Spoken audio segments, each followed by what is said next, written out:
focus on is how do I execute my sales conversations? And this is where a lot of reps screw up. That's why I want to provide this framework so that you can objectively assess how you do in your sales call. Everyone, Justin here, coming at you with the framework to use in your sales call today so that you can achieve sales call excellence, which means you're going to win more deals, be less stressed, make more money, and be on a faster path towards freedom, which is what we all want. So listen up. I've said this before, I'll say it again. Deals are won and lost in the discovery process, not during the closing process. And a big thing you want to focus on is how do I execute my sales conversations? And this is where a lot of reps screw up. That's why I want to provide this framework so that you can objectively assess how you do in your sales calls. And stick around. I have a template that I've used with hundreds of sales reps to help them improve their sales conversations that I'll show you how to get later on. So let's dive right in. So it's FBEON. F stands for frame. So frame means framing the conversation that we're going to have today. Is everyone on the same page in terms of the purpose of the call? Why are we all here? Number two, is everyone clear on the plan for the call? What is our agenda to cover? And is everyone on the same page on the agenda that we're going to cover during our time today? Is it a realistic amount of ground to cover? If you run out of time in sales calls, it's probably because you're trying to cover too much ground in the allotted time that you have. And then three, the outcome. What are we working towards together?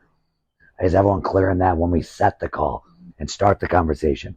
Because you don't go anywhere without putting a destination in your GPS. Same thing goes for your sales conversations. So make sure you frame them. B stands for behavior. Behavior is literally how you behave in the call. This is your presence, how you show up, how you look on camera, how you communicate, your tonality. Are you coming across aggressive? Are you coming across assertive? Are you coming across conversational? Are you coming across as someone who's interrogating them? Right? Are you detached from the outcome? Meaning you don't sound desperate. They can smell that in the conversations. So think about how you're communicating and objectively assess and have someone help you when you're doing film review. So how you sound and act on the call is just as important as what you say. 70% of communication is nonverbal. Think about that. Right? Little things like this matter to help improve the buying experience. And speaking of buying experience, deals are won and lost in competitive situations based on the buying experience. There was a study done, I've talked about this before, but in a competitive situation where there was apples to apples vendors that buyers were evaluating, the number one thing they looked at was what was their experience during the buying process. So your tonality, your behavior, how you run this whole thing is going to improve the buying experience, which is going to help your deals. So think about your tonality, check yourself, and use a friend to do that. E stands for execute. How are you actually executing the call? Are you coming prepared? Do you do your research in advance? And are your questions filled with a hypothesis that's based on research? Are you using the fall discovery framework? If you don't know what that is, I'll put a link to that in the comments to make sure your discovery is going well. Do you have your questions well thought out? Are you actively listening to them? Right? Do you have a clear understanding of what their priorities are? Do they have a clear understanding of how your solution helps their priorities? Are you using customer stories? Are you storytelling? Are you helping them understand what their future state would look like with your solution? And is it tied to pain? If there's no pain, there's no sale. So execute. This is the meat of the call that you're in. O stands for objections. Objections are going to come up. It's natural. But how you handle the objections makes your success. Are you just responding to an objection when you get it?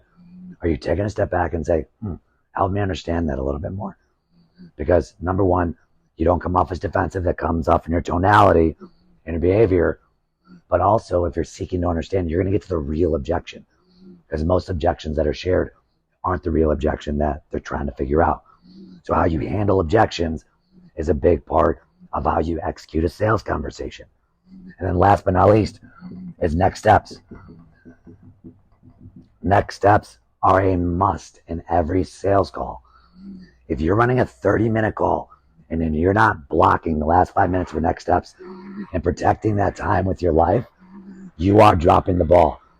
Time kills all deals. And the biggest reason why time kills all deals is momentum gets lost. Reps are always talking about, how do I create urgency? How do I maintain urgency? Next steps is the best way to do it. Because when you're wrapping up a call, what's going to be faster? Hey, Mr. and Mrs. Smith, thanks for the time. We're going to email you sometimes we're available in the next couple of days. Get with your team and let us know what works best for you.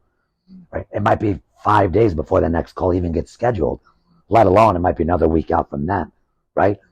But if you just take the time at the end of the call to say, hey, this is what the next step looks like, and these are the parties that are going to be there, while we have a couple minutes, just to make it easy for everyone, what does your calendar look like in the next couple days? And we'll get it booked tentatively for everybody. That alone is going to speed up your sales cycles, which is going to help you be more productive.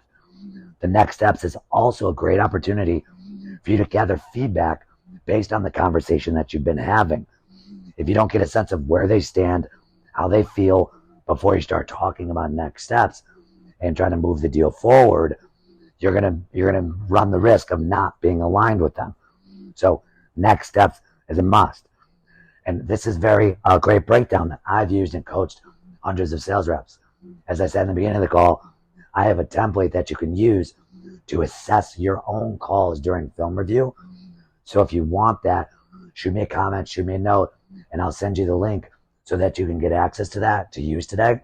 But frame the conversation, behave the right way, execute the call, know how to handle your objections, and never forget next steps.